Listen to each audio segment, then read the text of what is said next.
네, 도널드 트럼프 미국 대통령은 이란의 지상군 투입 가능성을 배제하지 않는다며 대규모 공격 가능성을 시사했습니다. 이란 역시 가장 강력한 보복을 예고했고 혁명 수비대는 호르무즈 해협 통과 시도를 하는 모든 선박을 모두 불태울 거라고 경고했습니다. 급변하는 중동 정세와 또 우리 경제에 미칠 파장까지 두 분과 함께 짚어보겠습니다. 김덕일 고대 중동 이슬람 연구센터 연구위원, 김민균 서강대 경영대학원 교수와 함께합니다. 어서 오세요.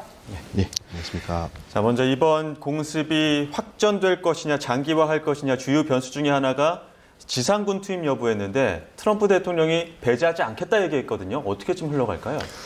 제가 봤을 때는 트럼프 대통령은 평상시 이전 발언을 봤을 때는 지상군 투입 같은 건 상당히 꺼려하는 그런 분위기였었는데 지상군 투입도 가능하다. 이 얘기를 봤을 때는 제가 봤을 때는 실제로 투입한다기보다도 아직은 이란 정부를 좀 더 압박하는 그런 발언으로 보입니다. 우리가 이 정도까지도 할 수 있다는 것을 계속 보여주는 신호로 보이고요. 지상군 투입 만약에 한다면 제가 봤을 때는 뭐 대대적인 지상군 투입보다는 이전에 미국이 이라크와 아프가니스탄에서도 좀 실패한 경험이 있기 때문에요. 그렇기 때문에 제가 봤을 때 뭐 특수부대 투입 같은 것도 좀 가능하지 않을까. 그거는 충분히 좀 가능성이 높아 보이긴 합니다. 그래서 하여튼 제가 봤을 때는 지상군 투입을 하겠다는 것은 현재까지는 이란 정부를 압박하는 그런 발언으로 좀 보입니다. 그 발언이 압박용 차원이라면 이란에서는 실제로 얼마나 좀 압박감을 느낄 거라고 보십니까? 이란 지금 현재가 이제 하메네이라고 하는 최고 지도자가 지금 사망하고서 지금 권력의 공백이 있는 상태고요. 지금 이게 지금 어떻게 돌아갈지 임시 지도 체제가 지금 들어섰습니다만 이것은 또 이란도 처음 지금 맞이해보는 상황입니다. 이 임시 지도 체제라는 자체가. 그래서 이것이 어떻게 굴러갈지도 지금 상당히 지금 의문이 되고 있는 상황이고 이제 이따 얘기하겠지만 이제 전문가위원회를 통해서 최고 지도자를 뽑아야 되는데 이것도 어떻게 순조롭게 이루어질지 지금 모르는 상황이기 때문에 이란 쪽에서는 또 그래도 상당한 압박감을 좀 느끼고 있으리라 생각합니다. 트럼프 대통령의 그 압박 전략의 일환이라고 해야겠죠. 이번 그 공습이 장기화할 수 있다, 지속할 능력이 있다 이런 이야기도 했었는데 트럼프 대통령의 발언을 직접 듣고 다시 두 분 의견 나눠가겠습니다. But whatever the time is, it's okay. Whatever it takes, we will always, and we have right from the beginning, we projected 4 to 5 weeks, but we have capability to go far longer than that. We'll do it. Whatever.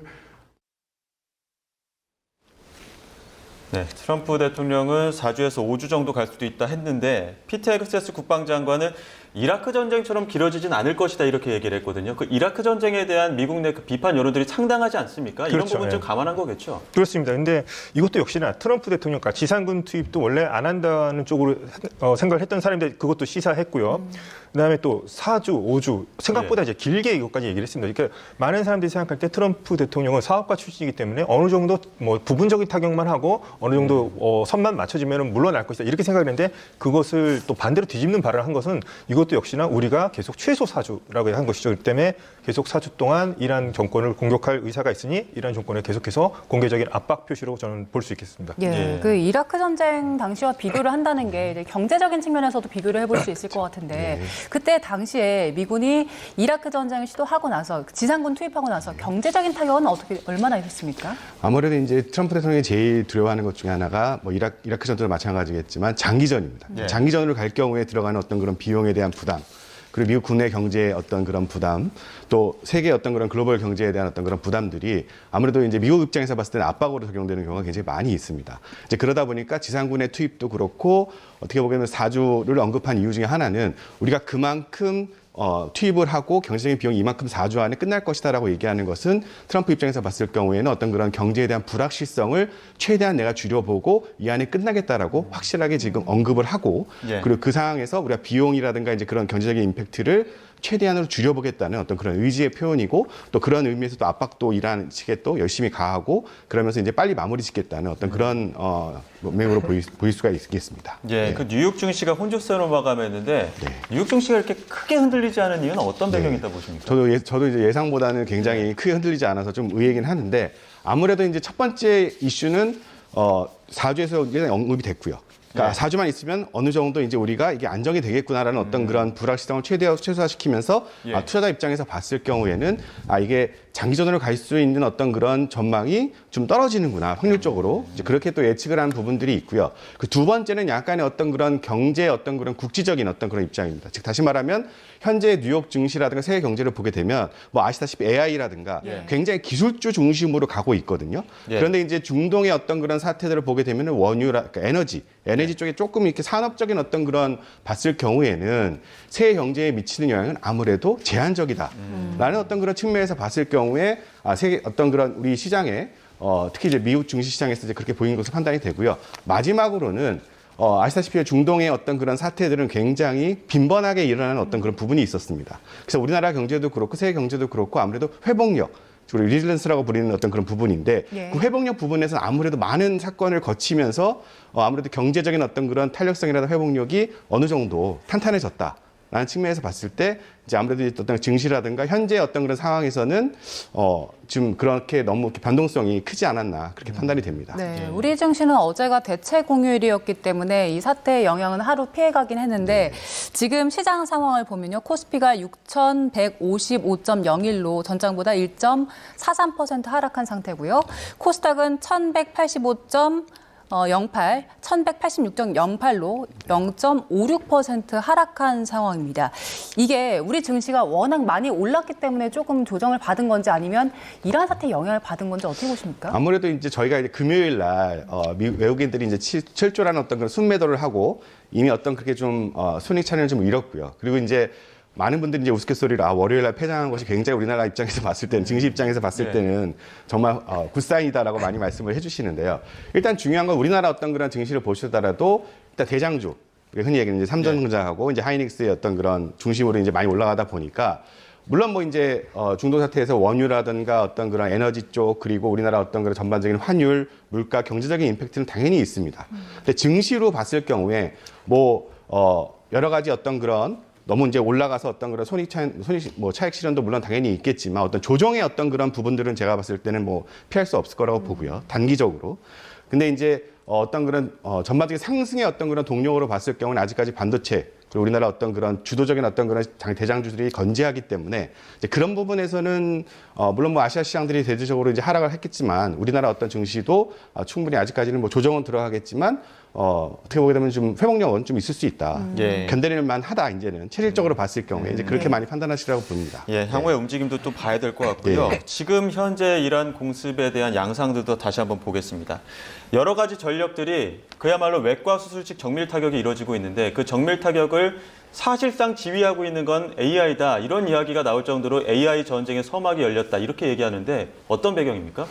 먼저 이제 AI 이 얘기가 나오기 시작한 게 이제 1월 달에 베네수엘라 니콜라스 마두로를 이제 그때 체포할 때도 뭐 클로드라고 하는 뭐 AI를 사용했다 이런 얘기가 있었습니다. 그래서 이번에도 이제 그런 뭐 AI가 중요한 역할을 했다고 뭐 하는데 저도 뭐 어느 정도 동의를 하지만 그래도 작전을 뭐 수립하고 뭐 결국 실행하는 것은 결국엔 사람의 판단이고요. 제가 봤을 때 AI를 실행한다면 이제 어떻게 보면 이런 작전을 했을 때 뭐 시뮬레이션이라고 할까요? 이거 어떤 결과가 있을까? 그것은 충분히 AI를 많이 활용할 수 있을 거라 봅니다. 하지만 그래도 뭐 최종 결정권은 인간이 아직까지는 하는 거라고 저는 생각합니다. 근데 이번에 그 국면 사용됐던 과정을 보면 트럼프 대통령이 이거 클로드 AI 사용하지 말라 금지령까지 내렸는데 이거 없이는 좀 작전 수행이 어려웠을 정도로 뭐 역할이 중요했다 이런 분석도 있더라고요. 어떻습니까? 뭐 그렇기는 하지만 제가 봤을 때 뭐 그 AI 클로드 말고도 또 다른 AI도 있고요. 제가 봤을 땐 또 인간 결국에는 뭐 AI 시대가 왔다고 하지만 그래도 저는 군사 작전을 어떻게 보면 현지를 안다든가 뭐 중부 사령부도 있고요.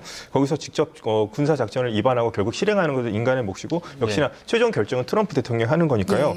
그렇게까지 뭐 AI가 절대적으로 영향을 미쳤다고까지는 생각하지는 않습니다. 뭐 당연히 최종 결정은 사람이 하겠지만 이번 공습 양상을 보게 되면은 AI 활용도가 대폭 향상됐다. 이런 부분에 대해서는 지금 부인할 수 없는 상황인 것 같은데요. 자, 전쟁이 지금 좀 장기화 양상으로 가는 가운데 또 한 번 장기화 양상의 어떤 요인이 될 수 있는 그런 부분들이 있습니다. 바로 알리 라리자니 그 최고 국가안보회의 사무총장이 항전 의지를 밝혔습니다. 관련 이야기를 듣고 다시 두 분 의견 나눠가겠습니다. برای اینکه اراده نیروهای مسلح و اراده ملت رو بشکنیم. لذا ما باید آشورایی امروز بجنگیم و با اراده بسیار قوی تر بجنگیم. 네, 저희가 이 라리자니의 그 육성을 들은 이유 중에 하나는 유력한 후계 구도에 있었던 후계자 중 한 명이었습니다. 이 사람이 이제 결사항전 의지를 밝혔기 때문에 이후에 이제 최고 지도자를 잃고 나서의 그 이란 내부 상황은 어떻게 돌아갈 것이냐 이 부분도 좀 궁금한 상황이거든요. 먼저 이제 최고 지도자를 뽑기 위해서 전문가 회의를 해야 되는데요. 전문가 회의가 88명이 모여야 되고요. 예. 3분의 이상이 일단 참석을 해야 되고 그중에서 이제 과반을 얻어야지만 선출이 되는데 이게 뭐 이란 외무장관은 뭐 어제 발언을 또 뭐 하루나 이틀 이내에 빨리 선출할 것이다 하는데 이것이 좀 제대로 열릴 수 있을지도 저는 예. 이제 궁금한 점이 뭐냐면 미국이 분명히 이것도 표적으로 노릴 수도 있고요. 지금 임시체제에 있는 사람들 3인이 있는데 과도정부 이끌 사람들도 미국의 어떻게 보면 암살 명단에 있었던 사람들이기도 합니다. 그렇기 때문에 지금 뭐 전문가위원회를 원래는 사람들이 모여서 해야 되는데 이것을 뭐 서면으로 하거나 아니면 온라인으로 해야 되는 거 아니냐 이런 얘기까지 나오고 있을 정도긴 합니다. 우선 성직자, 그러니까 종교, 이슬람 법학자가 최고 지도자가 돼야 되기 때문에 예. 알리 라리자니가 그때 이제 군 출신이거든요. 그렇기 때문에 본인이 최고 지도자가 되기보다는 아마도 막후에서 아마 실세로 활약할 가능성이 예. 높아 보이고요. 지금 이 사람이 뭐 항전하겠다, 협상은 없다 했는데 그래도 이란 현재 지도부 안에서는 이 사람이 그나마 협상에 예. 제일 적극적인 인물이긴 합니다. 예. 그래서 이 사람까지 지금 결사항전 의지를 내보였다는 거 봤을 때는 당분간 이란도 계속해서는 항전 의지를 표명할 것으로 보입니다. 하지만 물밑에서는 계속 접촉을 할 것으로 지금 예상이 되고 있습니다. 예. 그 트럼프 대통령이 그 차기 지도자 3명 언급을 네. 했는데 누군지는 얘기를 하지 않았잖아요. 네, 네. 혹시 예상 가는 인물 있으십니까? 그 차기 지도자, 그러니까 우선 제가 봤을 때는 신정 체제 안에서 우선 자신이 점찍은 인물이 3명이 있었는데 그중에 또 몇몇은 또 죽었다고 그랬거든요. 그래서 아마 그 사람들이 있는데 트럼프 대통령이 절대 누군지는 얘기를 해주지 예. 않기 때문에 예측하기가 현재 힘든 상황이고요. 아니면은 뭐 트럼프 대통령 입장에서는 만약에 신정 체제 안에 현 체제 안에서 3명과 접촉을 했고 그 사람을 자기가 생각했다는 것은 이를테면 베네수엘라처럼 마두로를 제거하고 미국이 통제 가능한 그런 정부를 유지하는 것. 대신 이 신정 체제는 두면서 미국이 관리하게 하겠다는 그 정부를 유지하겠다는 뜻으로 보여지는데 지금 얘기하지 않고 근데 뭐 트럼프가 언급한 것은 아예 이 체제를 뒤엎어버린 것까지도 생각한다고 그 얘기까지 했기 때문에 트럼프 대통령이 뭐 밝히지를 않고 있습니다만 이것은 트럼프 대통령은 또 끝까지 밝히지 않을 것 같습니다. 제가 봤을 때 누군지는. 예, 하지만 예.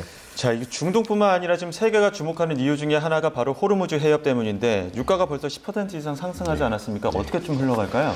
일단은 이제 호르무즈 해협이 봉쇄가 된다고 하면 이제 원유부터 시작이 돼서 여러 가지 이제 경제적인 이제 우리 손해가 이제 막강합니다. 그래서 보통 이제 무역협회에서 언급한 바에 의하면 이제 국제유가가 한 10% 정도 오르면 우리나라 같은 경우에는 이제 수입 원가가 3.15%가 오르고요. 그리고 제조든 서비스든 간의 비용 부담이 제조 같은 경우에 한 0.68%, 그리고 서비스 같은 경우에 0.16%. 다시 말하면 그러니까 해상의 어떤 그런 운송 비용도, 예. 그리고 항공, 그 다음에 우리나라 어떤 그런 인플레이션이라든가 어떤 그런 물가에 대한 어떤 그런 부담들은 확실하게 올라가는 것은 사실입니다. 예. 예. 이제 그런 부담들을 가지고 이제 움직이기 때문에 아무래도 원유에 대한 어떤 그런 비축률이라든가 그리고 이제 석유화학이라든가 정유산업이라든가 이제 그런 부분에 대해서 아무래도 현실적인 좀 어려움들이 많이 있겠죠. 예. 그 이란 쪽에서 호르무즈 해협을 봉쇄하는 상황에 대해서도 걱정이 되지만 에너지 시설들, 그 걸프 6개국에 있는 에너지 시설에 대한 직접 공습도 나서고 있기 때문에 원유 그리고 다른 에너지 공급에 대해서도 문제가 생기는 게 아닌가 이런 걱정 드는데 어떻습니까? 아무래도 이제 이란 입장에서 봤을 경우에는 이 원유를 가지고 아무래도 이제 전 세계를 상대로 이제 어떤 인지를 잡고 이제 움직이는 것으로 보시면 될 것 같습니다. 예를 들어서 이제 중국 같은 경우에도 미국과 어떤 그런 반도체 전쟁을 할 때 히토류를 가지고 여러 가지 레버리지를 가지고 협상을 했던 것처럼 이란 입장에서 봤을 때는 전 세계에 공급되는 원유의 80% 이상이 중동에서 나오고 있는데 이제 그 부분에 관련해서 호르무즈 해협에서 계속 유가는 계속 지금 100달러에서 150달러까지 지금 보시는 분들이 전문가들이 인상의 어떤 그런 요인들을 계속 보시고 있기 때문에 예. 이제 그런 면에서 어떤 세계의 어떤 그런 흐름이라든가 여론전에 봤을 경우에 그러니까 미국보다는 어떤 그런 이란 쪽으로, 특히 중동의 어떤 그런 원유를 발판으로 해서 약간 자기 편으로 약간 만들려고 하는 약간 의지들이 많이 보이고 있습니다. 근데 그럼에도 불구하고 뭐 어떻게 보게 되면 세계 경제에서 봤을 때는 뭐 원유라든가 어떤 그런 부분에 대해서는 뭐 우회로를 한다거나 아니면은 좀 비용이 좀 더 들더라도 그러니까 운송비라든가 뭐 항공의 운송비에 들었더라도 좀 안전을 더 추구하고 또 안전하게 또 공급망을 또 원유에 대한 공급망을 또 안전하게 확보하는 노력들을 뭐 각국들이 다 지금 노력을 하고 또 기업들도 열심히 또 알아보고 있는 중이죠. 네. 예. 지금 호르무즈 해협의 어떤 상황들을 보게 되면 목사님 물리적으로 아예 틀어막기보다는 일부 선박에 대해서 요격을 하는 방식으로 공격하고 있거든요. 이거 아예 물리적으로 틀어막는, 그러니까 실질적인 봉쇄까지 갈 것이라고 보십니까? 최악의 상황에는 이제 그렇게까지도 고려를 하고 있죠. 일테면 이제 기위로 애를 깐다든가 하면서 아예 통행이 불가능하게끔, 당분간 통행이 불가능하게끔 할 건데, 이걸 또 미국도 아마 대비를 하고 있을 겁니다. 왜냐하면 또 미국 해군이 또 이란 해군을 또 우리가 격침시켰다 이런 얘기까지 하는 것을 봤을 때 그것이 이제 최악의 상황이라고 볼 수 있겠는데요. 아마도 미국은 또 그것에 대한 또 계속된 이란에 대한 대응도 계속 고려하고 있는 것으로 보입니다. 그래서 현재까지는 위협하고 공격하는 수준이고, 아직까지 전면적인 뭐 기뢰를 깐다거나 뭐 예. 무조건적인 무차별적인 공격을 강요하는 그런 완전한 봉쇄 상태까지는 아닙니다. 예. 지금 이란에 대한 공습이 이루어진 지 나흘째인데 피해 규모 점점 커지고 있는 상황입니다. 이란에서 그 걸프국들 6개국에 대한 공격도 지금 감행하고 나선 상황인데, 이란의 의도는 어디에 있다고 보십니까? 먼저 이란은 계속 이제 이 국가들 안에 이제 미군 기지가 예. 있고요. 이 기지를 수용하고 있는 그 국가들도 자신들의 공격 대상이라고 계속 얘기를 해왔습니다. 예. 그래서 그 발언을 지금 실천하고 있는 건데요. 이것이 이제 이란 입장에서는 계속해서 이렇게 이 국가들을 공격함으로써 공포감을 키우고, 이 국가들이 어떻게 보면 좀 중재에 나서면서 빨리 미국한테 이걸 전쟁을 멈춰달라 이런 것을 좀 예측한 것으로 보이는데, 그렇게 흘러가지가 않습니다. 예. 지금 어떻게 되냐면 사우디아라비아라든가 아랍에미리트, 뭐 카타 이런 나라들이 지금 걸프 외교부 장관들이 모여서 지금 이란을 규탄하는 성명을 냈거든요. 자칫하면 우리도 뭐 참격할 수 있다. 이렇게 해서 오히려 지금 어떻게 보면 사우디라든가 아랍에미리트는 서로 최근에 또 감정이 안 좋았는데 오히려 이란 때문에 지금 서로 간에 좀 뭉치는 분위기가 연출되고 있습니다. 예. 그래서 이란의 의도와는 조금 이제 반대로 흘러가는 것 아닌가 지금 그렇게 예, 보여집니다. 지금 그 이란에서는 이른바 이제 가랑비 전략이라고 예, 예. 얘기를 하더라고요. 예. 그렇게 해서 어떻게 보면은 미군의 어떤 주둔지를 공격한다고는 했습니다만, 공격하는 주요 양상들을 보게 되면은 공항이라든지 아니면은 사우디 국영의 어떤 정유 시설을 공격한다든지 이렇게 경제적인 생명선을 끊는 양상의 공격들을 하고 있거든요. 이런 경제적 생명선을 끊는 공격 양상은 어디에 좀 목적이 있다 보십니까?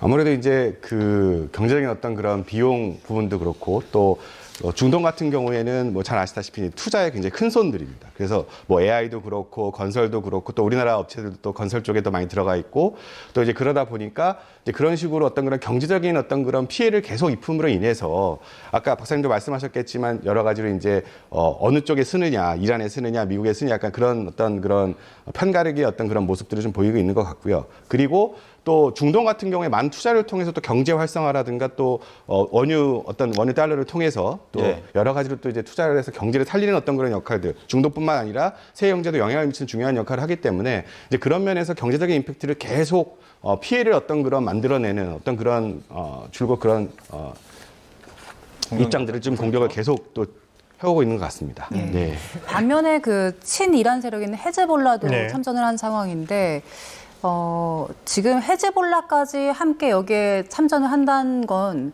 앞으로 이게 중동 전체로 좀 확전될 가능성도 있다고 볼 수 있는 겁니까?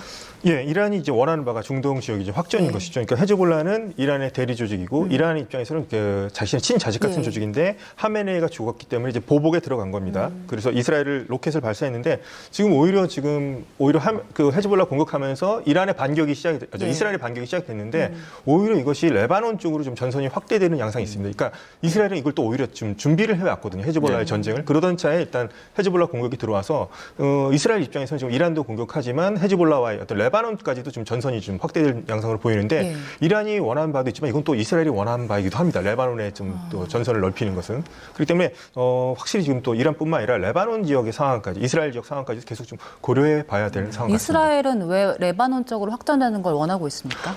헤즈볼라가 계속해서 이란의 대리 조직으로서 이제 이스라엘을 지속적으로 이제 위협 세력이라고 느껴왔던 차에 이제 휴전이 있었습니다. 그런데 이번에 확실한 기회에 계속해서 들어가서 어떻게 이스라엘 군이 직접 지상군으로 들어가서 헤즈볼라를 소탕하고 싶어하던 차에 헤즈볼라가 하메네이에 대한 보복의 차원에서 먼저 공격을 했기 때문에 이스라엘 입장에서는 뭐 기다리던 차에 어떻게 보면은 그런 기회를 또 잡았다고 생각할 수 있을 것 같습니다. 그러니까 헤즈볼라도 어떻게 보면 저항의 축 중에 한 군데인데, 예. 그 저항의 축이라고 하는 게 이제 하마스나 후티 반군도 있지 않습니까? 예, 예. 그들은 왜 아직까지 움직이지 않는 겁니까? 하마스 같은 경우에는 트럼프 대통령이 우선은 그 휴전 협정을 했고 지금 무장 해제를 하라고까지 지금 그 상태에 있기 때문에 지금 나설 수는 없고, 대신 이제 뭐 규탄 성명을 발표했고요. 변수는 후티 반군이요. 후티 반군 같은 경우는 이제 호르무즈 해협이 막힐 경우에 많은 선박들이 이제 홍해를 거쳐서 갈 수 있는데 홍해를 위협할 수 있는 세력이 이제 후티 반군인데요. 후티 반군이 어느 정도까지 또 저항할 수 있을지 이것에 대해서도 역시나 뭐 미국이랑 이스라엘도 이제 대응책을 마련하고 있을 겁니다. 그래서 후티 반군은 또 이제 미사일이랑 드론을 통해서 이스라엘을 공격할 수 있으니까요. 그래서 이란 쪽도 바라봐야 되지만 이스라엘 또 레바논 이쪽 예멘 이쪽 홍해 이쪽도 어떤 전선이 펼쳐질지를 또 계속 지켜봐야 할 것 같습니다. 네, 그 만약에 최악의 시나리오를 가정했을 때 그 저항의 축까지도 다 참전을 하고 이게 중동으로 더 넓혀진다면 트럼프 대통령이 얘기한 뭐 4, 5주 안에 끝나는 게 가능하겠습니까? 근데 지금 저항의 축이라고 하는 것이 말은 좀 이제 그럴듯하긴 한데 예. 상당히 많이 약화된 상태거든요. 오히려 지금 그러니까 헤즈볼라도 이스라엘을 먼저 지금 로켓 공격을 했다가 지금 오히려 좀 공습으로 지금 당하는 상황이고요. 하마스도 지금 휴전해서 좀 무장 해제 압박을 받고 있는 상황이고 뭐 후티가 변수이긴 하지만 생각보다 이렇게 예전같이 강한 상태는 아닙니다. 많이 약화된 상태이기 때문에 그렇게까지 이란이 원하는 바대로 이렇게 저항의 축이 막 효과적으로 움직이면서 중동을 완전한 혼동 상태로 몰고 갈 것 같지는 않아 보입니다. 영국이나 프랑스, 독일도 이제 방어적인 성격의 어떤 전략 무기를 사용할 수 있다라고 시사하기도 했었고, 네. 아랍에미리트는 아예 미군이나 이스라엘 그 항공기 움직일 수 있게 하늘길도 열어주지 네. 않았습니까? 네. 이렇게 참전의 어떤 의지들이 조금씩 강해진다고 하면은 그 부분에서 더 확전될 가능성도 있을 것 같은데요. 그 부분에 확전되면 특히나 이제 이란이 이번에 이제 키프로스라는 이제 섬을 공격해 키프로스 이제 영국군 기지가 있기도 한 곳입니다. 그래서 예. 공격했는데, 그러니까 이란 입장에서는 계속해서 판을 좀 벌리고 싶어해서 전 세계 이란 입장에서 오히려 판을 벌리면서 다른 나라들이 미국이 먼저 침공해서 이런 사건이 벌어졌으니까 누가 좀 중재를 하거나 좀 미국을 비판해달라 이런 식으로 해서 좀 계속 그 판을 키우고 싶어하는 것 같은데 오히려 지금 양상은 오히려 좀 이란을 규탄하는 분위기로 가는 분위기거든요. 예. 그래서 이란을 지금 제가 봤을 때 이란 중재를 원하지만 이란의 뜻대로 좀 흘러가지 않고 오히려 뭐 미국, 영국, 프랑스, 독일이라든가 오히려 걸프 국가들이 이란에 좀 반대하는 노선을 훨씬 더 좀 강화하는 측면으로 가고 있어서 이란 뜻대로 좀 움직이는 것 같지가 않습니다. 지금. 예. 지금 상황이 이렇다 보니까 그 제2의 오일 쇼크 오는 게 아니냐 이런 걱정도 나오고 있는 상황인데 그 가능성에 대해서는 어떻게 전망하십니까? 뭐 원유도 그렇고 이제 여러 가지로 궁금한 다변화가 이루어졌기 때문에 솔직히 뭐 오일 쇼크까지 온다고 예상하지는 않고요. 근데 이제 우리나라 입장에서 봤을 경우에는 가장 우려가 되는 것은 아무래도 이제 환율입니다. 환율. 그렇죠. 그래서 이제 외국인들이 매도를 해서 안전자산으로 옮겨가고 뭐 달러도 많이 빠져나가게 되고 또 이제 원유의 어떤 그런 가격이 올라가고 이제 그러다 보니까 뭐 증시 같은 경우는 여러 가지로 어떤 그런 탄력성이 있다 보는데 환율 같은 경우에는 현재 정부의 어떤 장치 노력으로 간신히 이제 1,400 한 10원, 20원 정도로 낮췄다가 현재 보시면 아시겠지만 제가 들어오기 전에 확인을 했는데 1,463원 정도로 또 이제 상승의 어떤 그런 기미를 굉장히 많이 보이기 때문에 또 그런 면에서 아무래도 이제 좀 당국 입장에서 경제당국 입장에서 봤을 때 이제 부담도 많이 되고요. 그리고 원유 같은 경우에는 물론 비축류 200일 많이 얘기를 하겠지만 뭐 솔직히 제가 봤을 경우에는 정부에서 발표한 대로 뭐 원유의 어떤 그런 비축이라든가 이제 그런 면에서는 안정성이 충분히 있다고 봅니다. 그래서 이제 그런 면에서는 뭐 크게 우려할 바는 없는데 아무래도 이제 중동의 어떤 그런 전쟁이라는 면은 뭐 저희 우크라이나 러시아 전쟁처럼 뭐 빨리 끝난다고 예상을 했는데 지금도 진행 중이던 것처럼 장기전이 되면 될수록 경제적인 어떤 그런 타격은 아무래도 커질 수밖에 없습니다. 그런 면에서는 이제 좀 하루빨리 좀 전쟁이 빨리 끝났으면 하는 어떤 그런 경제적인 임팩트를 봤을 경우에 빨리 끝나는 것이 아무래도 피해를 최소화할 수 있는 부분이 아닌가라고 생각이 듭니다. 지금 당장의 그 미국의 국내 그 경제적인 여파, 충격에 대해서는 좀 어떻게 보고 계십니까? 트럼프 같은 경우는 아무래도 지금 정치적으로 뭐 중간선거도 있고요. 또 경제적으로 봤을 때 또 물가도 좀 많이 오른 어떤 그런 측면에서 봤을 경우에 장기전이 되면 될수록 비용은 계속 늘어나게 되고 지출이 좀 늘어나게 되고요. 그리고 어떤 그런 경제적인 아무리 뭐 미국이 뭐 크게 영향이 없다 하더라도 그래도 공습이라든가 이제 시작이 됐을 경우에는 경제적인 부담이 있을 수밖에 없습니다. 물가도 그렇고 이제 그런 원유도 뭐 물론 미국이 아무래도 원유에 대한 어떤 그런 변수를 갖고 있다 하더라도 또 원유가 오르는 것도 또 부담이 되고요. 그런 지상군이 투입하게 된다고 하면 비용은 더욱더 폭발적으로 드는 거 아닙니까? 그렇죠. 아무래도 지상군의 어떤 트럼프 입장에서 봤을 경우에는 지상군이 투입되지 않는 것이 오히려 더 경제적으로 봤을 경우에는 비용이 좀 덜한 거죠. 부담이 좀 덜한 거죠. 근데 그럼에도 불구하고 그러니까 손익으로 봤을 경우에는 단기전으로 빨리 끝나는 거하고 지상군이 투입되는 거하고 비교했을 경우에는 단기적으로 빨리 끝나는 게 소위적으로 봤을 때는 훨씬 더 비용적인 부담이 적습니다. 예. 이제 그래서 이제 빨리 어떻게든 압박을 해서 이제 빨리 단기전을 끝내려고 하고 노력을 하고 있는 것이죠. 네. 네. 지금 이런 사태가 우리 시장에 미칠 영향들 여러 가지 짚어주셨는데 일단 네. 우리 정부에서도 여러 가지 대응책 마련하고 있는 상황입니다. 네. 지금 이 상황에서 가장 시급하게 대응해야 할 부분 앞서 뭐 환일 부분 짚어주셨는데 네. 어떤 방어책들 가능할까요? 아무래도 일단은 원유의 어떤 그런 공급망의 안정화가 제일 중요하고요. 그리고 물론 뭐 해송이라든가 이제 운송 관련해서 이제 비용이 좀 부담이 드러나긴 하겠지만 그런 면에서 이제 기업의 입장에서 봤을 경우에 정부 입장에서 봤을 때 얼마만큼 지원을 해줘서 여러 가지로 어떤 그런 비용에 대한 부담을 줄여줄 수 있냐.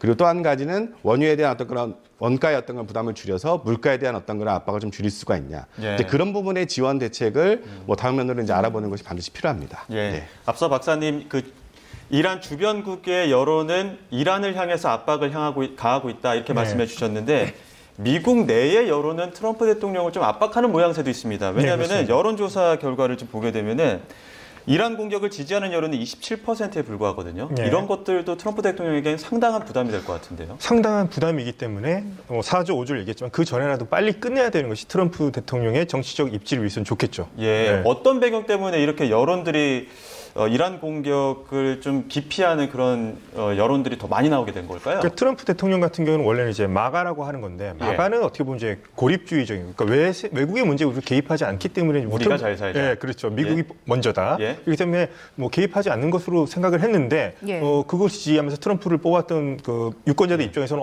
이거는 아닌데 싶은 수도 있는 것이죠. 그렇기 때문에 하지만 트럼프 대통령이 하지만 오히려 미국을 더 위대하기 위해서는 이러한 이란을 좀 악의 축으로 비유를 하니까요. 이런 세력을 먼저 없애는 것이 미국을 더 뭐 안전하고 더 부유하고 강력한 나라로 만드는 것이다. 이런 식으로 지금 이제 설득을 하고 있는 것으로 보입니다. 네. 정치적 생명, 뭐 선거를 고려해 봤을 때는 그렇기 때문에 트럼프 대통령은 이 전쟁을 빨리 끝내야 되고 반드시 승리해야 되는 전쟁이 되는 것이죠. 예, 예. 말씀하신 것처럼 트럼프 입장에서는 지금 미국 내 여론 더 악화하기 전에 가급적이면 빨리 끝내는 게 중요할 텐데 그러면서도 또 그 내세운 군사적인 목표들도 있잖아요. 예. 이걸 이루지 못한 상태에서 끝내기도 부담일 것 같은데 그 양쪽이 좀 상충될 것 같은데 어떻게 보십니까? 상충되죠. 그러니까 이란이 지금 원하는 것 자체는 아무래도 미군 사상자를 많이 늘리는 걸 겁니다. 그렇기 때문에 이제 항공모함도 공격을 할 거고 그러면서 미국 내 지금 반전 여론이 불고 있는데 계속 트럼프 대통령을 이제 궁지로 몰게 해서 중간에 이제 발을 빼지도 못하게 하면서 어떻게 휴전 협상을 자신들이 유리하게 이끌면서 이제 트럼프가 패배하는 모습을 연출하고 싶어하는 거겠죠. 그렇기 때문에 제가 봤을 때는 트럼프 대통령도 아마 그것까지 다 고려하고서 근데 이번에 전쟁을 감행했을 것으로 보이거든요. 예. 자신의 어떤 정치적 생명을 저는 건 것으로 보입니다. 현재. 그 명분이 좀 부족하다라는 이야기들이 꾸준히 나오지 않았습니까? 예. 거기에 대한 여론들도 좀 움직이지 않겠습니까? 그렇죠. 정치인들도 좀 약간 그런 여론에 좀 기우는 것 같은데요. 그러니까 가장 극단적인 얘기는 이게 우리 미국과 무슨 상관이 있으며 이것은 예. 뭐 이스라엘 위해서 지금 대신 전쟁하는가 이런 분위기들이 있죠. 예. 그렇기 때문에 하지만 이제 트럼프 대통령이 의회 연설에서는 이것은 이스라엘 문제가 아니라 우리 미국을 노리고 있는 미국, 이란이라고 하는 정말 악을 대표하는 세력이고 핵무기로 우리를 위협하고 있고 탄도미사일도 우리를 위협할 수도 있고 대리 조직은 계속해서 우리 미국인을 죽이는 테러 조직들이다. 뭐 테러리스트 정권이라고 표현했으니까 그런 식으로 해서 일단은 선과 악의 어떤 예. 이분법을 통해서 지금 현재 미국 국내 유권자들을 어떤 그런 식으로 좀 설득시키려는 것 같습니다. 결국에는 트럼프 대통령도 이 전쟁을 좀 빨리 끝내서 본인이 어떤 승리한 대통령으로서 미국 역사에 남고 싶어하는 사람이기 때문에 어떻게 될지 하여튼 아마도 이게 단기간에 끝날지 장기전으로 어떤 미국이 늪에 빠질지 이것도 계속 지켜봐야 할 것 같습니다. 예, 그래서일까요? 트럼프 대통령이 이란 공격 감행한 뒤에 첫 행사를 보면 네. 그 전쟁 영웅에게 훈장 수여하는 그런 좀 애국심을 고취시키는 듯한 모습을 보여줬었거든요. 이것도 네. 결국에는 이제 미국 내 전쟁에 반대하는 여론, 여기에 대한 호소일까요? 예, 호소라고 볼 수 있겠고 뭐 지난 미국 의회 연설에서도 많은 또 참전 용사들에게 뭐 그 많은 이렇게 보여주기도 했고 그래서 이것은 하여튼 우리가 좀 헛된 비용을 쓰는 것이 아니라 결국에는 우리 미국을 위해서 하는 것이다. 그런 것을 이제 보여주기 위한 일종의 어떤 이미지를 계속 보여주는 것이라고 봅니다. 지금. 예, 일단 트럼프 대통령의 1차 목표로는 하메네이 사살이 됐습니다. 네. 근데 트럼프 대통령 모든 목표 달성할 때까지 공습 계속한다고 했거든요. 네. 트럼프 대통령의 최후 목표는 뭡니까? 최후 목표는 제가 봤을 때는 자신의 요구 조건을 이란이 전부 다 받아들인 것이죠. 그러면 계속 얘기했던 게 핵 농축 안 된다. 예. 그다음에 뭐 탄도미사일 거리 제한해라. 그다음에 대리 조직 더 이상 지원하지 말라. 요거 세 개인데 요거 세 개는 사실상 이란이 받아들이기 힘든 조건이긴 합니다. 결국에는 이란에 사실상 항복하고 협상장으로 나올 수 있으면 나오라고 하면서 전쟁과 물밑으로는 계속 이제 협상 네. 압력을 계속 넣는 것으로 보입니다. 예, 알겠습니다. 여기까지 듣겠습니다.